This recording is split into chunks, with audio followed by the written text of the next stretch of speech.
या तो मुझे बेवकूफ़ बना रहे हो, तुम हो बेवकूफ़। तो मुझे बेवकूफ़ समझते हो क्या?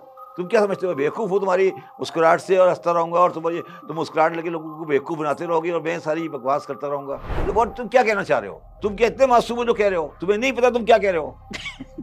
हँस क्यों रहे हो? तुम क्या सुनना चाहते हो?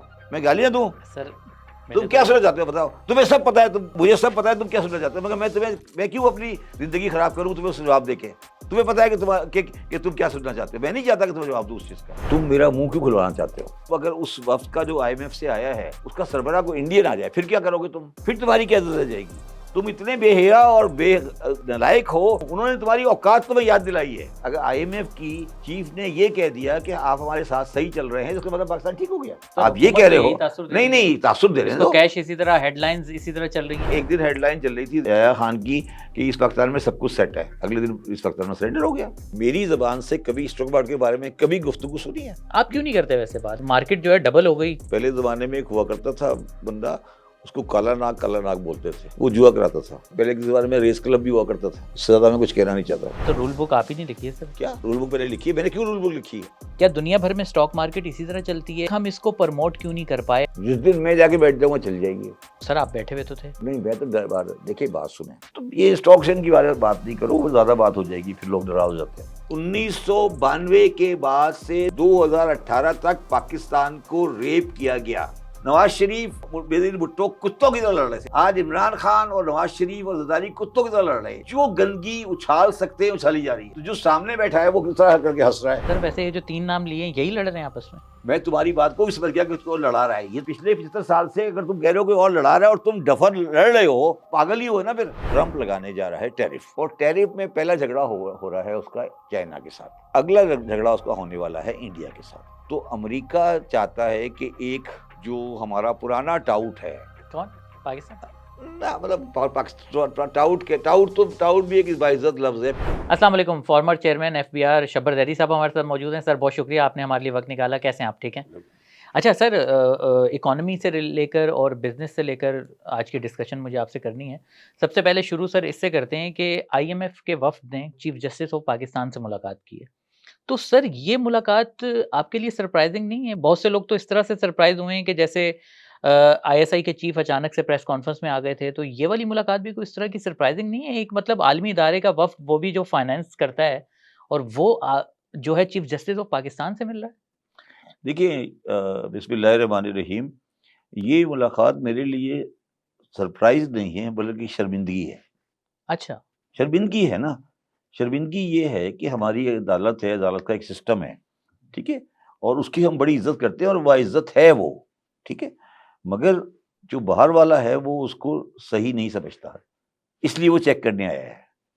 देखिए, चीज़ को बिल्कुल सही पैराए में देखो ना, कि हम सुप्रीम कोर्ट की इज्जत करते हैं और हम समझते हैं कि सुप्रीम कोर्ट बाइज्जत है, मगर वो आके सुप्रीम कोर्ट के बंदे चीफ जस्टिस को ये कह रहा है कि मैं आपके सिस्टम को डायरेक्टली चेक करना चाहता हूँ। मैं इसको सियासी पहलू से अलग कर माशी पहलू की बात करता हूँ। वो ये कहने मुझे मेरी जो अंडरस्टैंडिंग है वो ये कह रहा है कि भाई आपके यहाँ जो कमर्शियल और कॉन्ट्रैक्चुअल लॉ हैं, उस पर ये जो आप हरकतें करते रहते हैं पास्ट में, तो अगर फॉरेन इन्वेस्टमेंट आएगी या इकोनॉमिक कोई डेवलपमेंट आएगी तो हमें क्या पता है कल को आपको उल्टा पुल्टा ऑर्डर पास नहीं कर देंगे। ये है परेशानी की बात। जिसकी बेहतरीन मिसाल रेकोडिक का ऑर्डर था, जिसकी बेहतरीन मिसाल स्टील मिल का ऑर्डर था जो आपने प्राइवेटाइजेशन को रोका था, जिसकी बेहतरीन मिसाल हर प्राइवेटाइजेशन का स्टे होता है।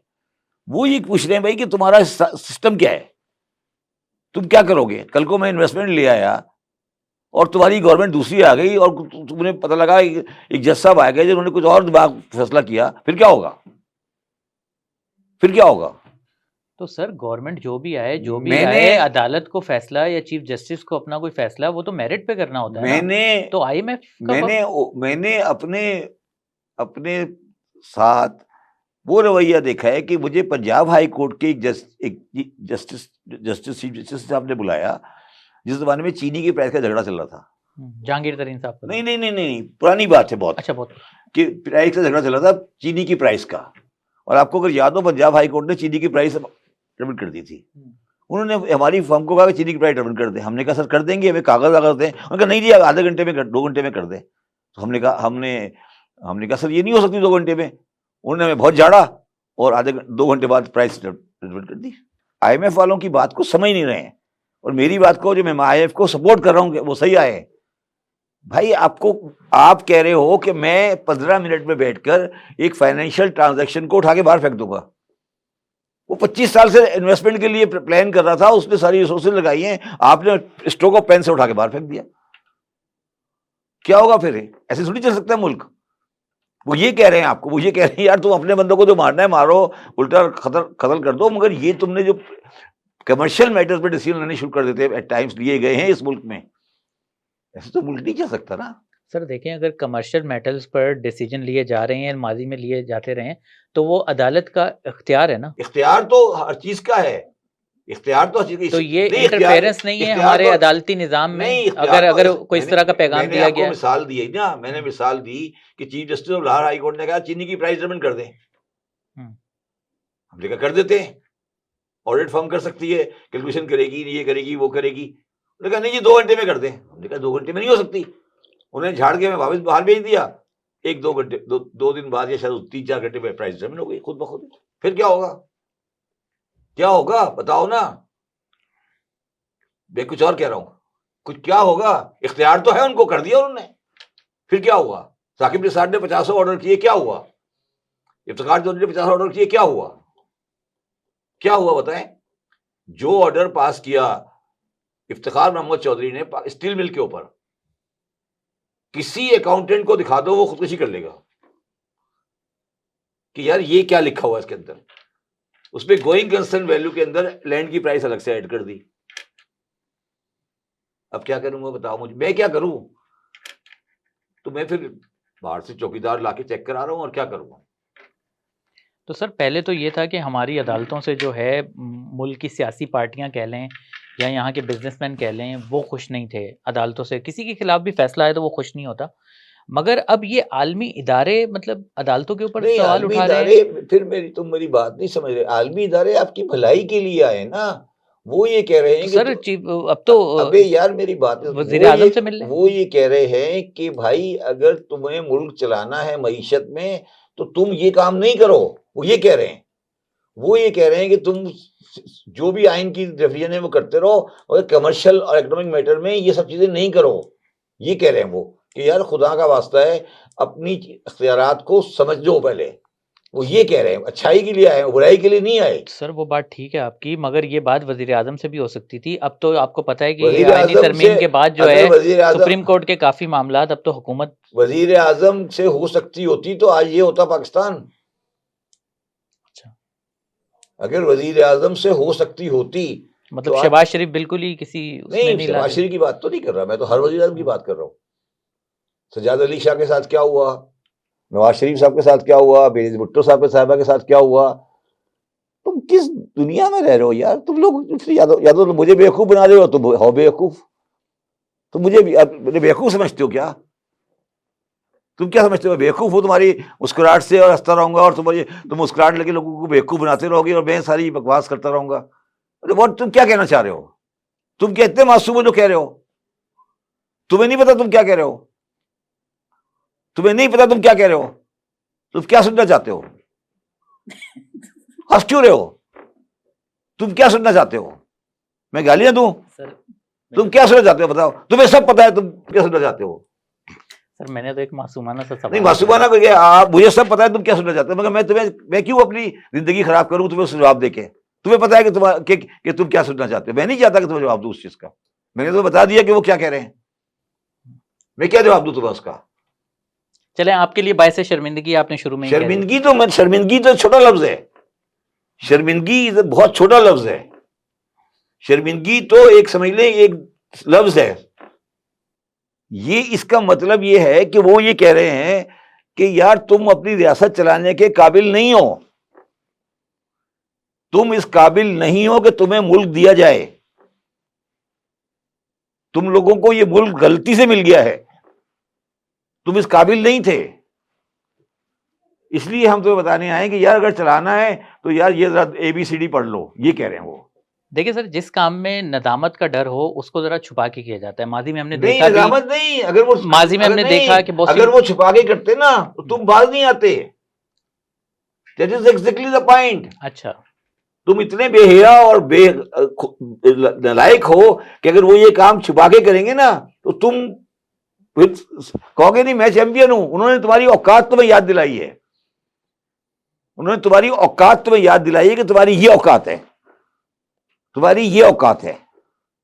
अगर वो छुपके करते तो तुम सबके सामने सीधा चल के फिर रहे होते कि सर मैं तो बड़ा चैंपियन हूं, अदलिया आजाद है, हम जद्दोजहद करेंगे, ये करेंगे, वो करेंगे, इंसाफ फराहम करेंगे, डिस्ट्रिक्ट कोर्ट में जाके देखो इंसाफ फराहम करेंगे। तो वो छुपके अगर आते ना, वो इतने बेवकूफ तो नहीं है, उन्हें पता था कि ये कितने बेहया हैं। तो उन्होंने कहा यार इनको जो भी करना है पब्लिक में करना है, सड़क पे लाके करना है। उन्होंने सड़क पे लाके कर दिया। समझ आ गई बात समझ आ गई नहीं आई? अभी भी तुम्हें कुछ और चाहिए? नहीं आपकी अब बात, एक बेइज्जती रह गई है सिर्फ, अब क्या रह गया? कोई इंडियन आके कर दे। अगर उस वफ्द का चेयरमैन इंडिया हो गया फिर क्या होगा? वैसे आए तो थे अभी, नहीं मैं ये पूछ रहा हूं कि अब अगर उस वफ्द का जो आईएमएफ से आया है उसका सरबराह को इंडियन आ जाए फिर क्या करोगे तुम? फिर तुम्हारी क्या इज्जत रह जाएगी? अभी तो तुम इसलिए थोड़ा इज्जत से बैठे हो कि वो गोरा है, गोरी चमड़ी है, तुम्हारी इज्जत बच जाती है थोड़ी सी। कोई मुझे किसी थर्ड वर्ल्ड कंट्री का लगता है, आई डोंट नो, मैंने नाम देखा था किसी, मुझे कोई थर्ड वर्ल्ड कंट्री का लगता है, ऐसा कोई नाम है उसका, जो भी है। तो तुम्हारी तो बेइज्जती उस वक्त होगी जब ये काम इंडियन करेंगे। अभी तो सिर्फ एक गोरा आया है ना, उसकी चमड़ी गोरी है। कल को यही आईएमएफ के वर्ल्ड का सरबराह इंडियन आ जाए। आजकल वो शायद उनकी वर्ल्ड बैंक की शायद कोई बंदी है, वो गीता पता नहीं क्या नाम है उसका।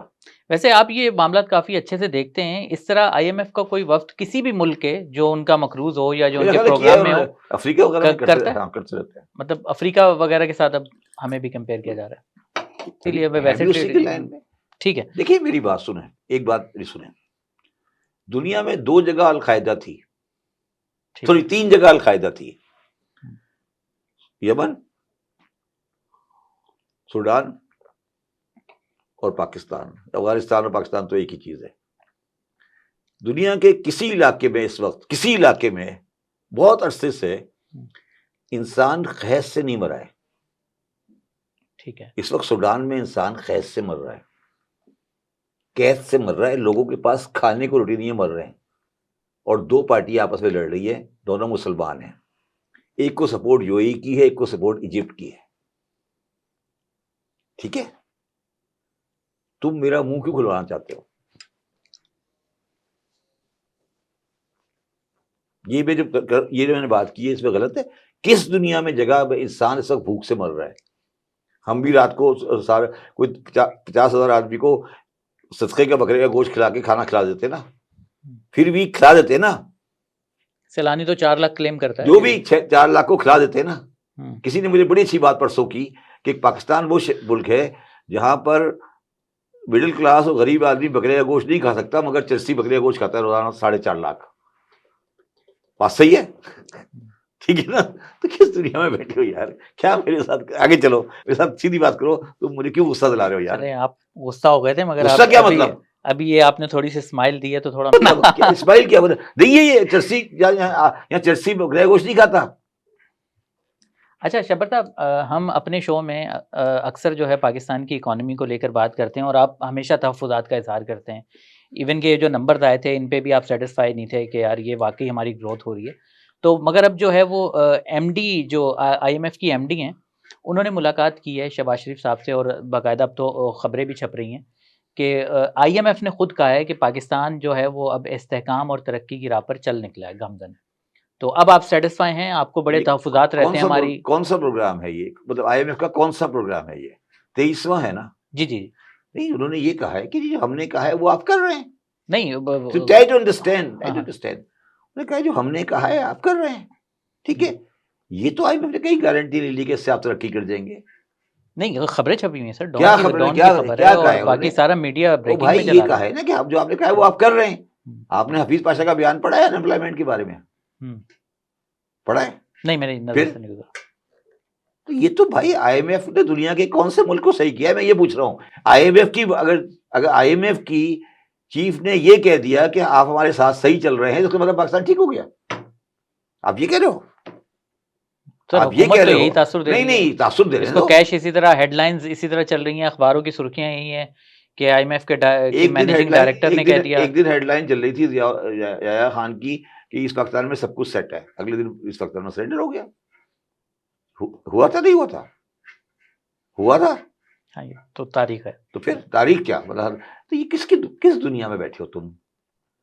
प्राइवेट हो गई, पीएस स्टील मिल पैराडाइज हो गई, स्टील डिस्को पैराडाइज हो गई, एम्प्लॉयमेंट बढ़ गई, एफडीआई आ गई। एफडीआई तुम कर रहे थे ना, सारे बड़े 100 बिलियन के प्लांट आ रहे थे, किधर गए सारे प्लांट? सर मैं नहीं ठीक है, कर रहा था, वो तो कहा था रिकॉर्डिंग में मैं। नहीं पैसे डालने को तैयार, तो रिकॉर्डिंग की डील नहीं हो पा रही। ठीक है, तुम किस दुनिया में बैठे हो? अनएम्प्लॉयमेंट का लेवल देखो, क्या कह रहे हो तुम? मैं तुम्हारी बात मानता हूं। अच्छा, और वो एक टेबल सजा लेते हैं, उसके आगे गुलाब के फूल लगा देते हैं, और उसमें कहते हैं मैंने कर्जे का जो कर्जा था उसको 2 दिन और आगे बढ़ा दिया। तो ये कोई तकरीब खुशी की है? इसमें तो काला काला कपड़ा डालना चाहिए ना। जब कर्जा आगे बढ़ गया तो ये तकरीब खुशी की है। उसके पीछे प्राइम मिनिस्टर साहब खड़े हैं, सारे मिनिस्टर साथ साथ खड़े हैं, और वो तकरीब पे साइन हो रहे हैं कि हमने लोन की डेट एक्सटेंड कर दी। ये कौन सी तकरीब है? इसमें फूल क्यों लगे हुए हैं? इसमें तो काला कपड़ा नहीं लगना चाहिए। सवाल है आपसे, आप मीडिया चलाते हो, सवाल है आपसे। नहीं, कर्जा रोल ओवर कराना तो मुझे हैरत नहीं, है, आपने इसको कामयाबी देखी क्यों? अभी थोड़े दिन पहले हाँ, आई है सऊदी अरब के कर्जे की रोल ओवर की, देखी थी इवन आपने? हमारे बिजनेसमैन भी अच्छा रिएक्ट करते हैं, इवन स्टॉक मार्केट बढ़ जाती है उस दिन, जब जिस दिन कर्जा रोल ओवर होता है, तो हमारी तो ये अखलाकियात ही आप बन गई। स्टॉक मार्केट के बारे में आप बात करते हो, मेरे से जबान से कभी सुनी है? मेरी जबान से कभी स्टॉक मार्केट के बारे में कभी गुफ्तगू सुनी है? आप क्यों नहीं करते वैसे बात? मार्केट जो है डबल हो गई, हो गई, अच्छी बात आपने है। भी कहा था कि लाख से ऊपर चली जाएगी क्योंकि इन्वेस्टमेंट वो आ रही है और ये लियारी हो रहा में है। वो ना, वो एक पहले जमाने में एक हुआ करता था बंदा, उसको काला नाग बोलते थे। हम्म, वो जुआ कराता था, और एक पहले के जमाने में रेस क्लब भी हुआ करता था। इससे ज्यादा मैं कुछ कहना नहीं चाहता। तो सर आप ही ने रूल बुक लिखी है स्टॉक क्या मार्केट की? किया? अगर आप से उंगली उठा रहे हैं क्या किया? तो उंगली का उठाई है मैंने? नहीं, तो रूल बुक आप ही नहीं लिखी है सर। क्या रूल बुक मैंने लिखी है? मैंने क्यों रूल बुक लिखी है? पता है आपको क्यों लिखी? क्यों लिखी मैंने रूल बुक? क्यों लिखी? मैंने रूल बुक इसलिए लिखी कि जब मैं डायरेक्टर था, मैं कोई भी चीज पूछता था, वो एक नया कागज ले आते थे फिर एक नया कागज ले आते थे। मैं और मुनीर इकबाल साहब तंग आ गए इस कागज से, रोजाना नया कागज आता था। हमने कहा यार जितने कागज है ना सारे ले आओ और उसको हमने इकट्ठा किया। हमने रूल बुक नहीं लिखी, हमने जितने कागज थे सारों को इकट्ठा किया और एक बाइंड कर दिया। हमने कहा यार अब इसके बाद कोई कागज नहीं आएगा, उसका नाम है रूल बुक। ये नहीं कहना रूल बुक मैंने लिखी है, मैंने सारे पुराने कागज इकट्ठे करके बाइंड कर दिया। देखिए यार, अब जब भी मैं उससे बात करूंगा यार ये प्याली सफेद क्यों है, सर ये रूल में लिखा हुआ है। सर ये प्याली ये काला क्यों है, सर ये रूल में लिखा हुआ है। इसमें प्याली ब्राउन क्यों हो गई, सर ये रूल में लिखा हुआ है। यार जितने रूल है ना, सारे जितने भी है, इतने भी तुमने जिंदगी बनाए, सब ले आओ। वो आगे हमने उसको बाइंड किया, उसका नाम रख दिया रूल बुक, उसमें लिख दिया प्रिपेयर्ड बाय शब्बर ज़ैदी और मुनीर कमाल। ये है, देख ले जाके, अभी चेक करें, मिल जाएगी आपको। है ये, देखिए तुमने, मेरी नजर देख चेक कर लो ना जाके, वेबसाइट पे मौजूद है। मैं तो बड़ा प्रोमोटर हूँ स्टॉक एक्सचेंज का। मैंने कल ही कोई मुझे टीवी प्रोग्राम में कर रहा था, उसने कहा कि हमारे स्टॉक एक्सचेंज के जो लोग ट्रेड करते हैं वो 4 लाख हो गए। 2.5 लाख से 4 लाख हो 2.5 लाख 4 लाख हो गए, ठीक है। 30 लाख शेयर होल्डर है रिलायंस में, सिर्फ रिलायंस में। रिलायंस जो कंपनी है इंडिया की। अंबानी की, उसमें 30 लाख का सिर्फ रिलायंस का शेयर होल्डर है।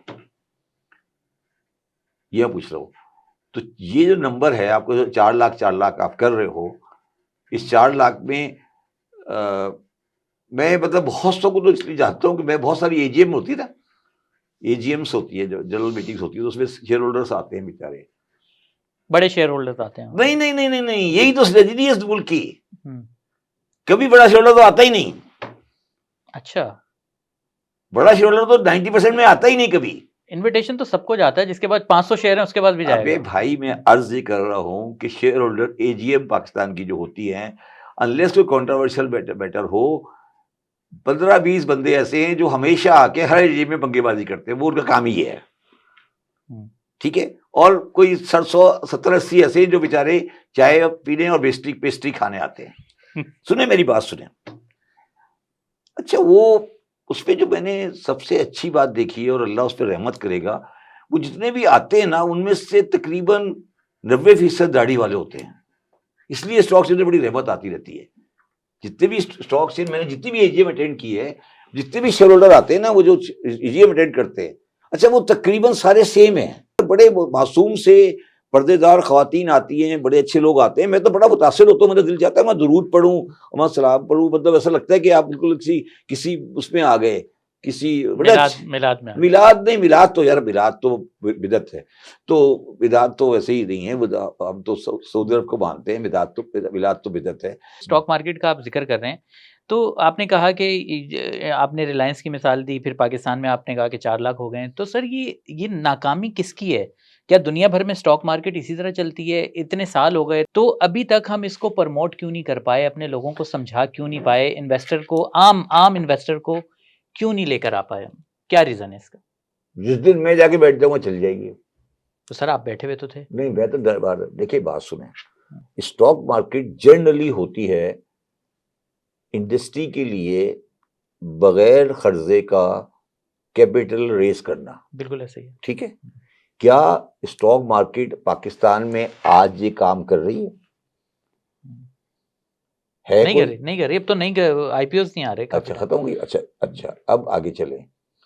जब आज आप पाकिस्तान की स्टॉक मार्केट को उठा लें और ये लगाएं कि शेयर की ट्रेडिंग कितनी होती है पर शेयर, मतलब कितनी दफा वो शेयर जो मार्केट में फ्लोट में है, अगर 15% उसका फ्लोट में है तो कितनी दफा बिकता खरीदता है, और वो भी कोई 100 शेयर है बस। वो Pakistan is one of the highest in the world. समझ आई क्या कह रहा हूं मैं? दोबारा समझाऊं? समझ गया। फ्री फ्लोट जो है उसी, उसका जो कुछ नंबर है वही घूमता रहता है। वही घूमता रहता है, और वो पाकिस्तान में, और वो भी सिर्फ 100-125 कंपनियों का है। वो हाईएस्ट इन द वर्ल्ड है। शायद दुनिया में कहीं ट्रेड नहीं होता इतना ज्यादा। वो ओजीडीसी और पीपीएल और ऐसे 5, 10, 15 पीस शेयर हैं जो आगे पीछे यूं यूं यूं यूं होते होते हैं, क्योंकि वो मखसूस हाथों में। जिसके मुझे नहीं पता। मैं वो आपके कमेंट पे जा जाता, मैं सिर्फ ये कह रहा हूं, मैं आपको ग्राउंड रियलिटी बता रहा हूं। ये होता है, ये है। अगर ये नहीं है तो आप चेक करके मुझे बता दो। गलत या सही मैं नहीं बात करता, मगर ये क्या 100-200 शेयर जो है, जो 100-200 नंबर ऑफ स्क्रिप्ट्स हैं, वही आगे पीछे होते हैं। तो ट्रेडिंग कितनी होती है शेयर के अंदर, इसमें पाकिस्तान बहुत आगे है। मतलब पाकिस्तान का नंबर वर्ल्ड वाइड में शायद 4था-5वां आ जाएगा। अच्छा, समझ आई? समझ आ रही है मैं क्या कह रहा हूं? तो ये ट्रेडर्स हैं, ये ट्रेडर्स के हाथ में स्टॉक एक्सचेंज दिया हुआ है आपने, ट्रेडर्स के हाथ में। समझ आई दोबारा? ट्रेडर्स के हाथ में। आप इन्वेस्टर्स के हाथ में नहीं है। आप स्टॉक एक्सचेंज में ये कंपलसरी करो कि 50% लोग वो होंगे जो इंडस्ट्री में वो ट्रेड नहीं करेंगे और वो इसकी प्रमोशन के लिए काम करेंगे, ये स्टॉक एक्सचेंज चल जाएगा। आप ये डिसाइड करो आज कि 50% मेजोरिटी उन लोगों की होगी जो लोग ट्रेडिंग के लिए कभी ट्रेडिंग नहीं करेंगे,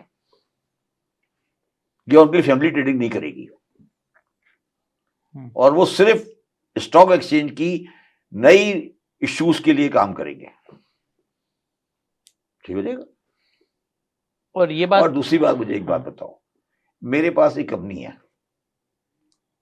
मुझे क्या सवाब है कि मैं जाऊं लिस्टिंग कराऊं, एसईसीपी, स्टॉक एक्सचेंज, रौला, मार्केट फ्लक्चुएशन, ये वो, मैं क्यों कराऊं? तो पैसा जनरेट होगा ना, पैसा मिलेगा, कितना बजाय आया? कि बैंक से लें पैसा आप। किधर आ रहा है? वही तो पूछ रहा हूं, कौन सी डिस्ट्रिक्ट में आ रहा है पैसा? नहीं आ रहा ना। तो ये स्टॉक एक्सचेंज की बात नहीं करो, वो ज्यादा बात हो जाएगी, फिर लोग नाराज हो जाते हैं। तो नहीं सर, अब बात चलिए तो मैं 1-2 सवाल तो करूँगा आपसे। मुझे ये बताएँ कि ये फिर क्या चंद लोग जो मार्केट के बड़े प्लेयर्स हैं, क्या नहीं, वो मैं भी बड़े और छोटे प्लेयर की नहीं, बात नहीं कर रहा, ये भी गलतफहमी है वो लोगों भी की। नहीं चाहते कि मतलब स्टॉक मार्केट को प्रमोट किया जाए या आम इन्वेस्टर आए, वो भी नहीं चाहते ये? नहीं तो आप उनकी प्रोफाइल देख लेना, वो क्या ट्रेडर्स हैं या इन्वेस्टर्स हैं, देख ले क्या करते हैं वो। पीछे से बैंक चला रहे हैं, किसी से कोई कुछ चला रहा है, कोई आईएमएफ चला रहा है, कोई म्यूचुअल फंड चला रहा है, कोई मनी मार्केट चला रहा है, क्या है ये क्या है? बताए मुझे क्या है? चलें सर, इकॉनमी की तरफ वापस आते हैं। मुझे ये बताएं कि अगर हम करीब के मुल्क देखें या और मुल्कों पे अगर नज़र डालें, हुकूमतें आती हैं, चली जाती हैं, लीडर्स भी आते हैं, चले जाते हैं, मगर इकॉनमी को कोई ज़्यादा फ़र्क नहीं पड़ता। हमारे बराबर में इंडिया की मिसाल है, ठीक है? वो कंटिन्यूअसली ग्रो कर रहा है, ठीक है? वहाँ पर भी हुकूमतें चेंज होती रहती हैं, गो के अभी मोदी हैं। तो मगर सर मुझे ये बताएँ कि हमारे साथ ऐसा क्या मसला है कि हम कोई आमिर आता है या कोई वज़ीर-ए-आज़म आता है जमहूरी, तो उसके बाद इकॉनमी डगमगा जाती है। तासुर ये मिलता है कि जब किसी आमरीत होती है तो हमारी इकॉनमी थोड़ा-सा ऊपर आती है मगर फिर कोलैप्स कर जाती है। इसका क्या रीज़न है? देखिए, 2 चीज़ें, हुँ, 2 बातें को अलग-अलग रहे। पहली बात तो आप ये बिल्कुल हिस्ट्री ऑफ पाकिस्तान इकोनॉमी को सही समझिए। हुँ, पाकिस्तान और इंडिया की इकोनॉमी के अंदर बहुत बड़ा फ़र्क 1990-92 तक नहीं था। ठीक है। एक ही जगह पे थे दोनों थे। हुँ, ये तबाही 90 के बाद से आई है। अगर आप देखें तो 90 पिछले 20 साल में पिछले 20 से 25 साल में इंडिया और पाकिस्तान में तबाही की फ़र्क आ गया। मैं मिसाल देता हूँ, 2000 में जहाँ तक मुझे याद पड़ता है कि इंडियन रुपये की कीमत शायद 46 थी और हमारी 56 थी। ठीक है। आज इंडिया की प्राइस 87 है और मेरी प्राइस 280 है। ये 20 साल की हमारी तबाही की कहानी है। पहले आप ये बात याद रखें कि पाकिस्तान की माशी तबाही की कहानी 25 साल पुरानी है, 25 साल से पहले नहीं। अच्छा। समझ आई? और 25 साल के इसके पाकिस्तान की माशी तारीख को 3 हिस्सों में डिवाइड करें।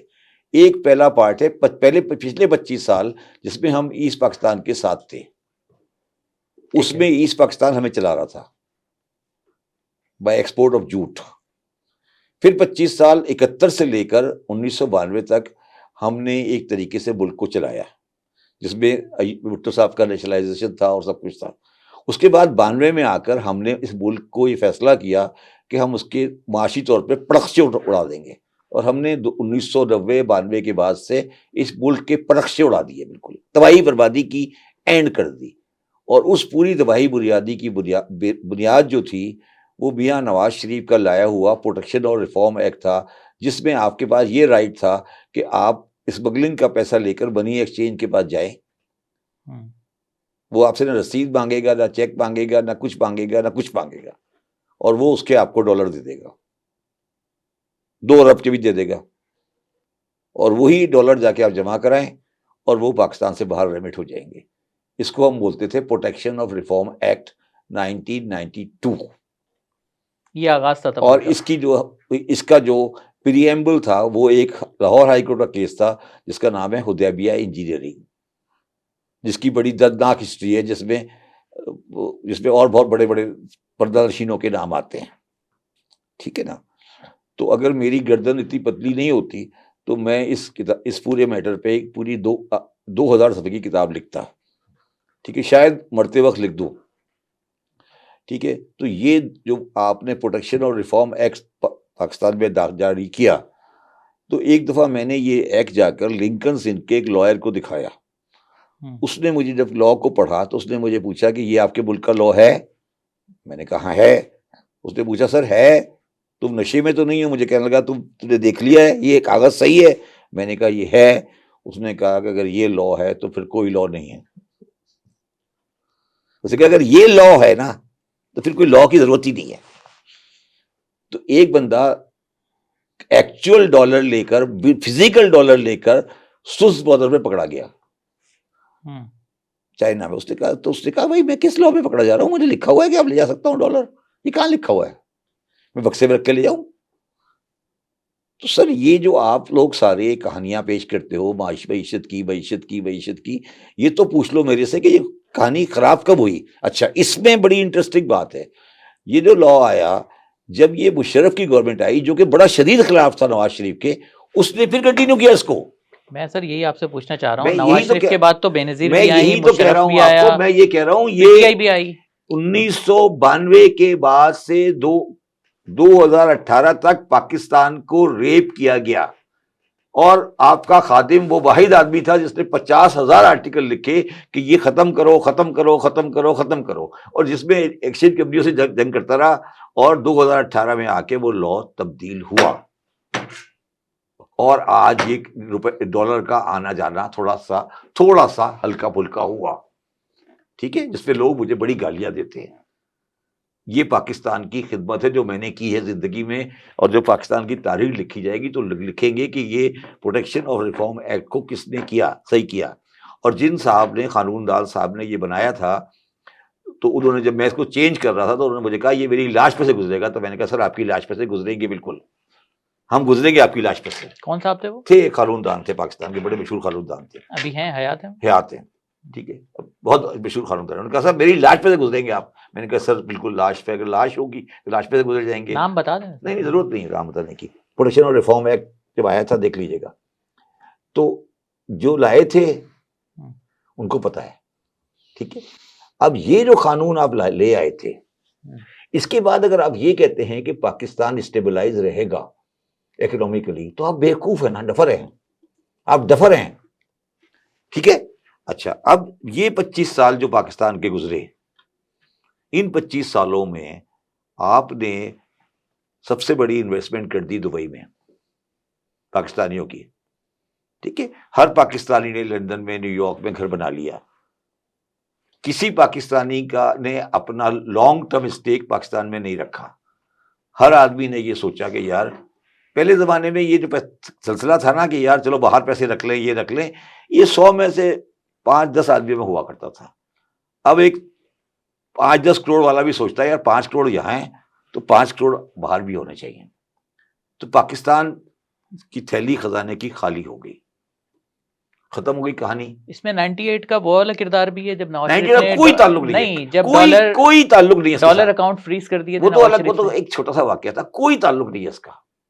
इसका बुनियादी वजह प्रोटेक्शन ऑफ रिफॉर्म एक्ट 1992 है, और मुशर्रफ का लाया हुआ फॉरेन करेंसी अकाउंट एक्ट 2001 है शायद। ये दो क़वानीन काले क़ानून थे, और इन दोनों की बुनियाद हुदैबिया इंजीनियरिंग मिल का केस था, जो कि जस्टिस शेख रियाज साहब ने प्रेजेंट किया था। और मेरी गलती हुई जिंदगी में कि मैंने उनके बेटे को एक दिन कह दिया कि सर ये आपके अब्बा का केस था, तो वो बड़ा माइंड कर गया मेरे साथ। मैंने कहा सर आपके अब्बा ने किया था, तो वो बड़े माइंड कर गए कि यार आपने मेरे अब्बा को कह दिया, मेरा तो काम नहीं है। तो मैंने कहा यार अब गलती हो गई मेरे से। तो भाई किसका नाम ले रहे हो, क्या कह रहे हो? पढ़ो, जाकर कानून पढ़ो, हिस्ट्री पढ़ो, देखो तो सही क्या हुआ इस मुल्क के साथ। तो हमारे जैसे पागल हैं, बैठे हैं, लगे हुए हैं, आपके साथ लगे हुए हैं, आते हैं, बकवास करते हैं, चले जाते हैं। क्या वजह है?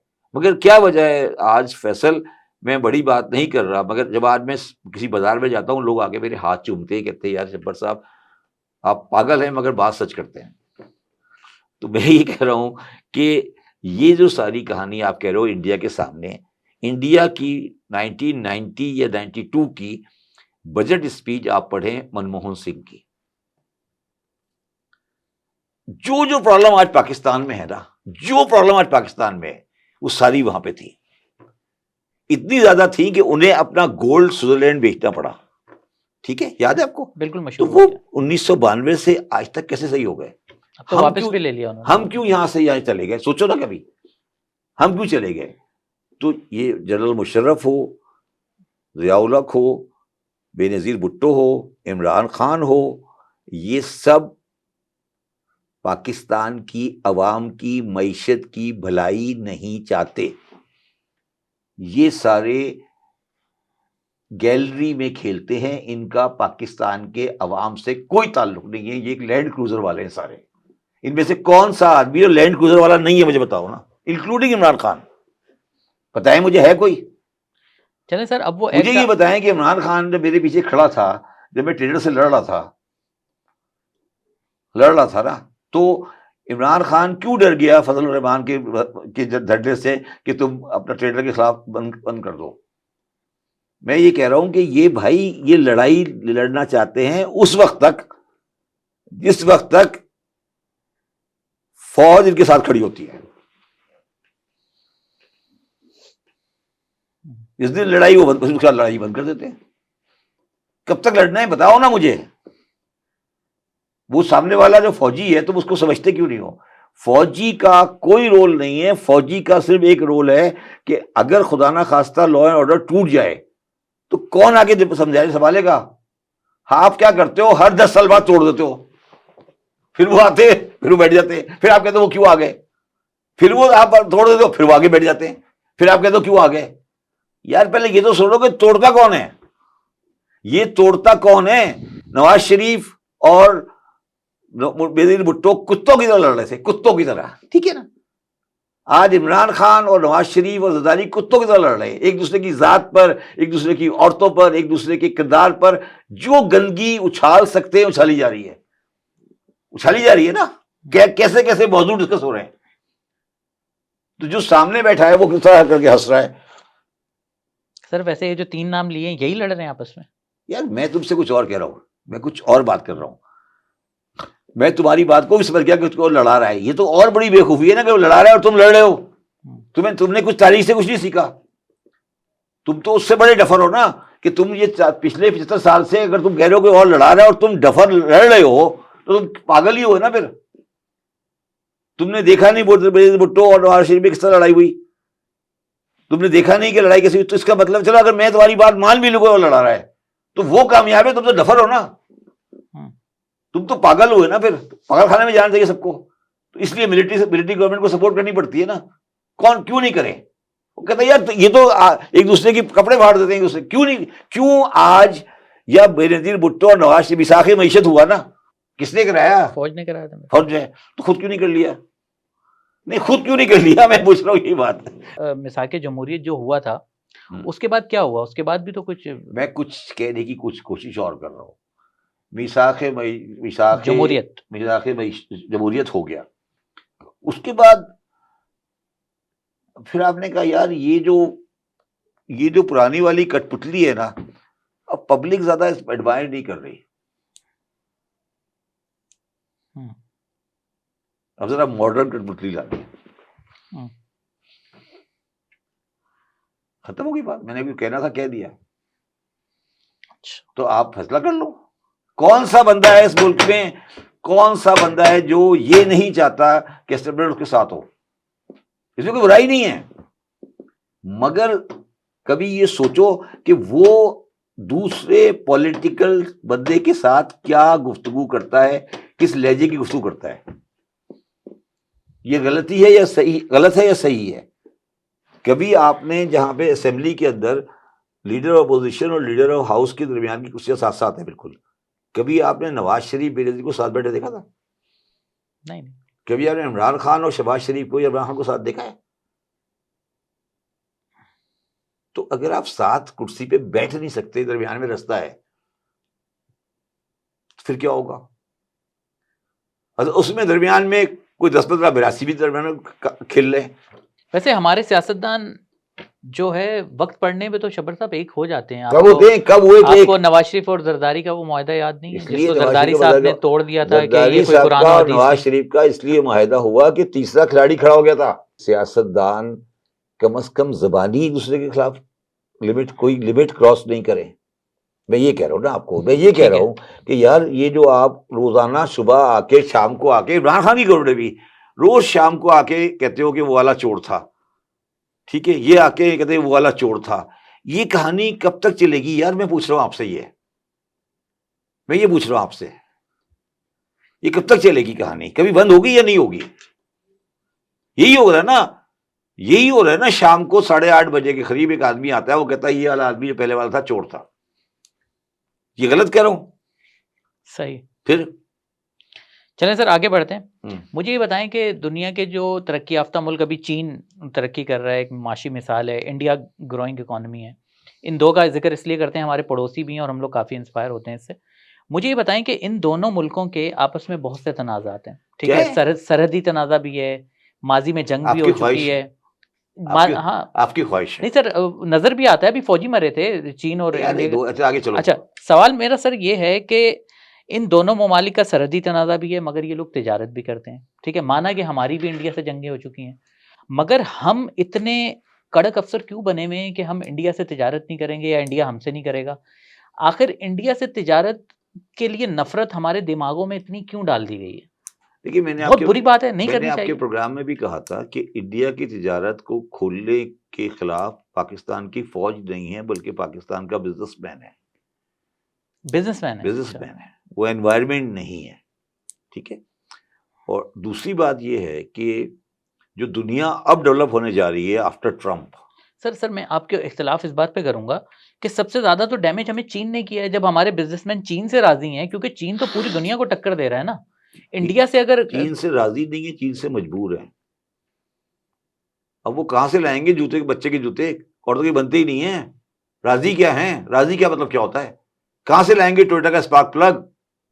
राजी की क्या बात होती है? राजी नहीं है, मजबूर हैं। आप समझने की कोशिश करो, कहां से लाएंगे spark plug? Spark plug Toyota का जाली कहां से लाएंगे? कंप्यूटर जाली कहां से लाएंगे? गोल्फ सेट जाली कहां से लाएंगे? ट्रांजिस्टर जाली कहां से लाएंगे? राजी नहीं है, ये गलत फहमी भूल दिमाग से निकाल दो। मजबूर हैं क्योंकि वो वाहिद सोर्स है। अच्छा, अब आ जाए।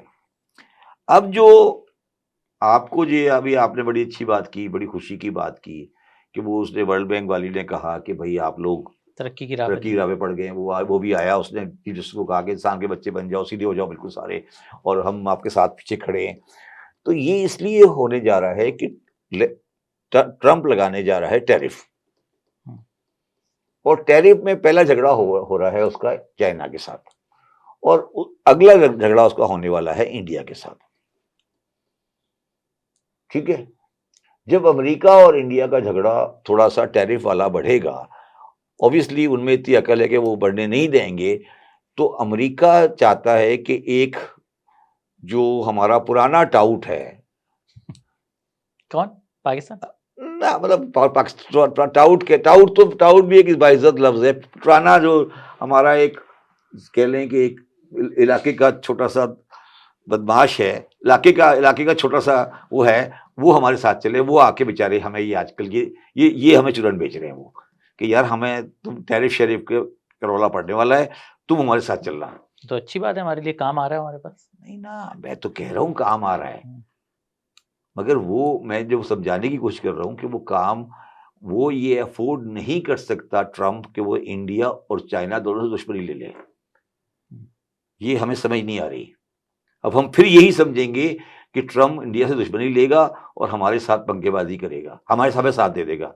हमें ये समझ नहीं आ रही कि आज के दौर में ट्रम्प इंडिया के साथ पंगेबाजी नहीं कर सकता। अब ट्रम्प मजबूर है, इंडिया मजबूर नहीं है। तो ये जो हमें हनीमून की कहानियां सुना रहे हैं, वो हमें उनसे पूछना चाहिए कि चंदा ये तुम हनीमून के लिए आ रहे हो, ये कितने दिन की है? वो तो इस चक्कर में हमें इंडिया को थोड़ा सा दे रहे हैं कि यार ये टैरिफ शरीफ जो है ना, वो सारा इनको बेचारा को जरा थोड़ा, ये भी एक 25 करोड़ की आबादी का मुल्क है, हमारी चीजें यहाँ बिक जाए, चीजें चल जाए। ये चीज चल रही है बेसिकली, और कोई इसमें कोई रॉकेट साइंस नहीं है। समझ आई बात आपको? तो इंडिया और चाइना जब 1919वीं सदी थी ना, जब आज तो 2024 है ना, जब 1900 था, 1900 उस वक्त इंडिया और चाइना की जीडीपी में वर्ल्ड में 24% था। वो अब तकरीबन कम होके बहुत नीचे आ गया है, और बाय 2030 ये 30% क्रॉस कर जाएगा। इसके बाद और आगे बढ़ेगा वो। ठीक है। तो अब ये पूरी डायनेमिक्स चेंज हो गई है। अब ये कभी आप मेरे साथ प्रोग्राम करिएगा, एक अलग प्रोग्राम किसी वक्त करेंगे हम, कि वर्ल्ड की इकोनॉमिक डायनेमिक्स अब क्या बनने वाली है।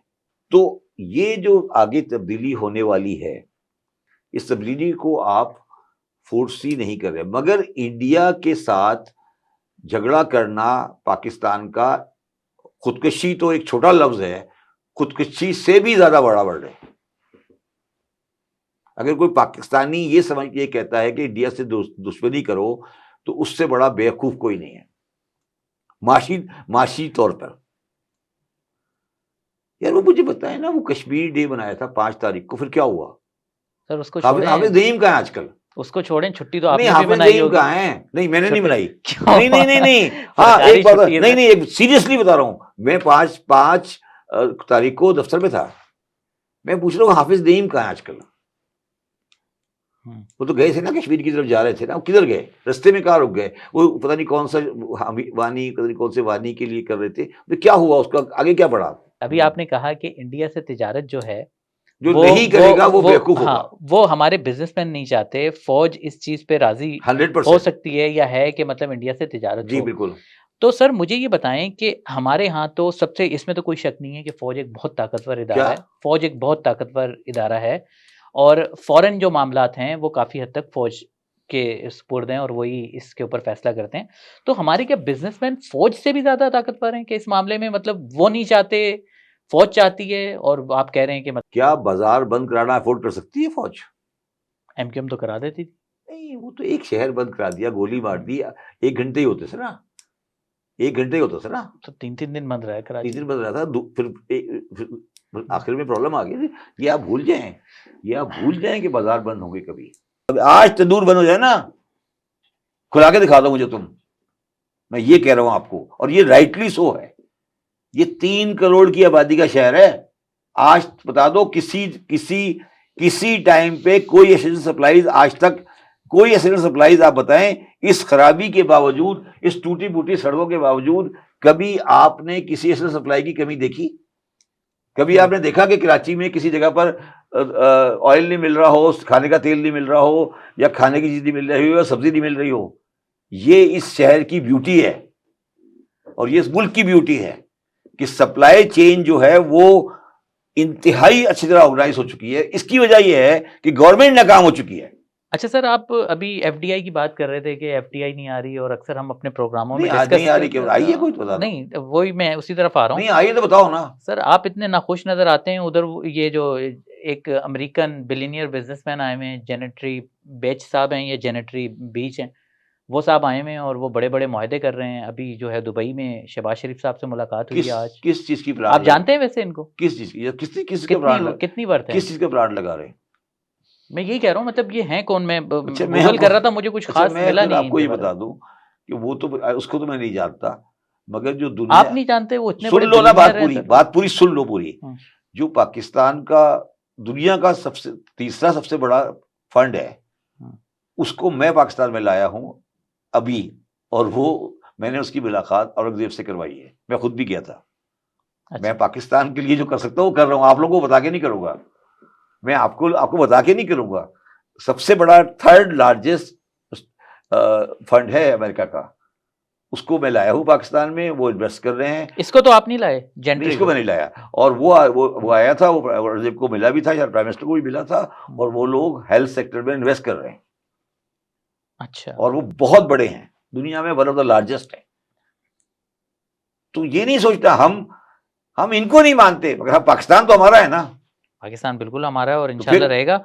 मगर सर ये इनका ये तो तो मुझे यार मेरी बात जेंट्री सुनो बेच यार, साहब, ऐसे ये देखो यार, मेरी बात सुनो, बिलियनियर है ये तो कौन है? इंडिविजुअल तो बहुत सारे, मैं तो फंड की बात कर रहा हूँ ना, हाँ। मैं तो एक फंड की बात कर रहा हूँ। मैं एक बहुत बड़ा फंड, जो शायद 3rd लार्जेस्ट फंड है दुनिया में है, उसको लेकर आया हूं। मैं नहीं लाया, मेरा बेटा डील करता है, मैं तो कर उस वाली लाइन में डील नहीं करता, वो हमारा क्लाइंट है। और मैं उसको औरंगजेब से मुलाकात कराई मेरे बेटे ने, उनकी बेटी की, वो आए यहाँ पर, वो काम कर रहे हैं, वो पाकिस्तान में इन्वेस्ट कर रहे हैं फिजिकल। किस चीज में कर रहे हैं पता है आपको? पता है आपको? हेल्थ बताया आपने। किस हेल्थ का मतलब क्या चीज है? हेल्थ में इस वक्त सबसे ज्यादा प्रोग्रेसिव चीज जो होती है ना, हेल्थ में अर्निंग चीज होती है, वो होती है diagnostic. Lab networks. Lab networks में, और लैब में फास्ट नेटवर्क्स। अब लैब में ऐसी लैब आ गई है फैसल, कि आपकी जब आपका वो टेस्ट लेंगे ना, आपने खून निकाला, उसके बाद से लेकर रिपोर्ट तक कोई ह्यूमन इन्वॉल्वमेंट ही नहीं है। बस आपके वो खून निकालेंगे और ट्यूब निकाल के मशीन पे डाल देंगे, वो ट्यूब खुद ब खुद ऊपर जाएगी, खुद ब खुद टेस्ट होगा, खुद ब खुद रिपोर्ट निकलेगी, खुद ब खुद उसका सब कुछ होगा, और रिपोर्ट शाम को आपके व्हाट्सएप पे आ जाएगी। ये मैंने खुद इस्लामाबाद में अपनी आंखों से देखा है, आगा खान ने भी लगाया हुआ है। ये टेक्नोलॉजी पाकिस्तान में लाई जा चुकी है, हमारा क्लाइंट लाया है।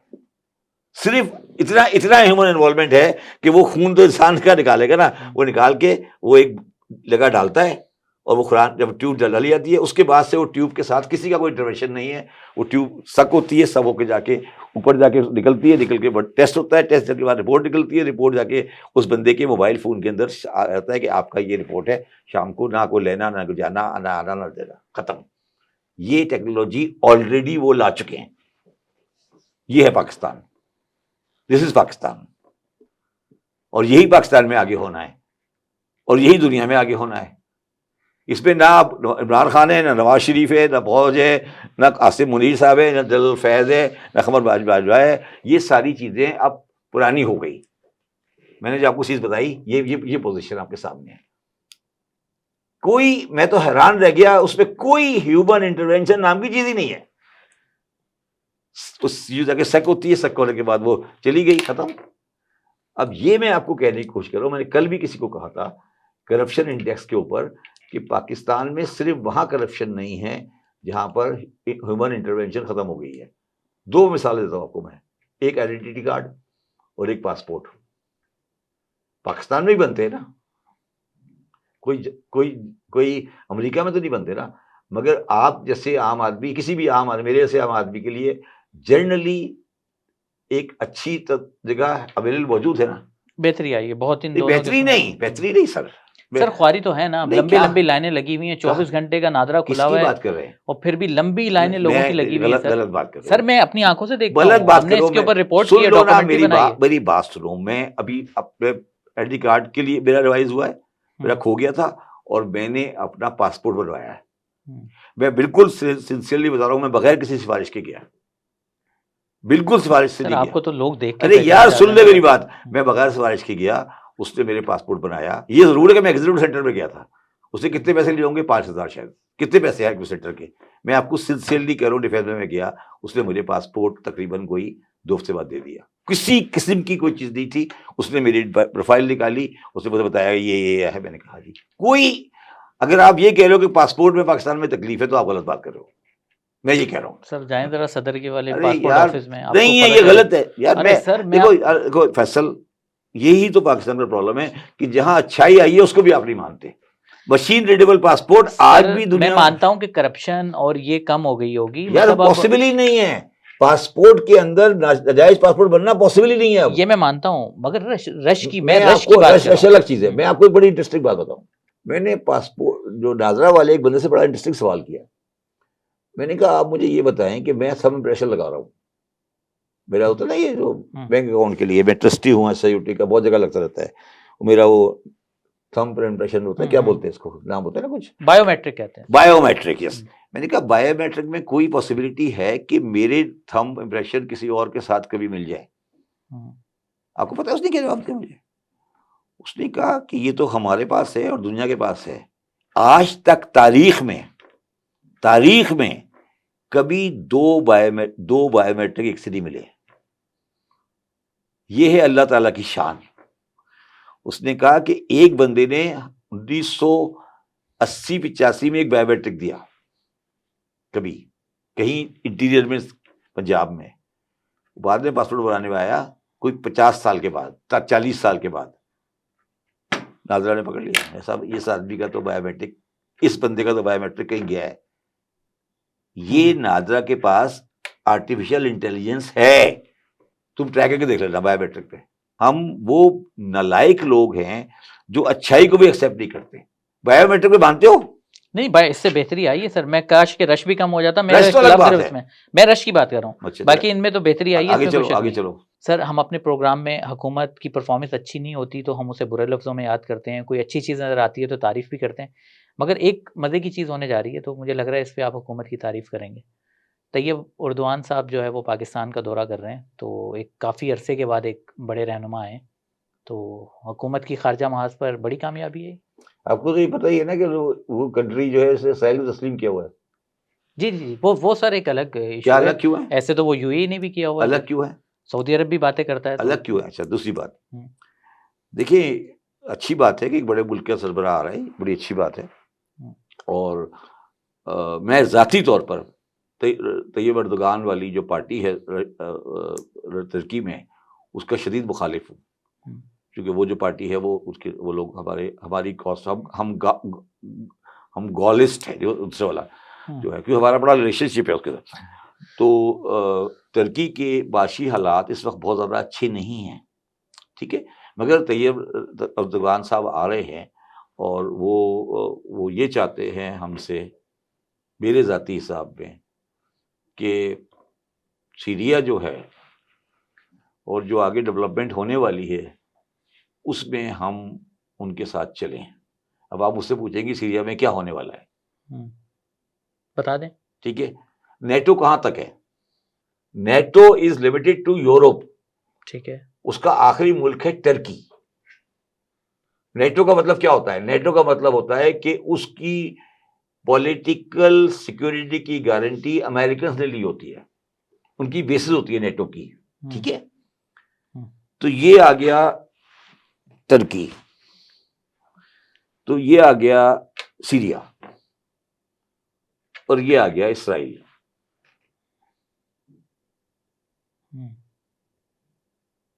बाकी आप समझदार हैं।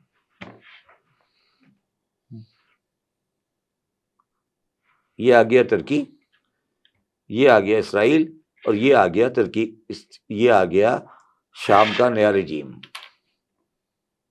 मैं तो कहता हूं, मैं तो पर्सनली इससे डिसएग्री नहीं करता, मगर जो कुछ भी इस वक्त सीरिया में हो रहा है ये तुर्की की मर्जी से हो रहा है।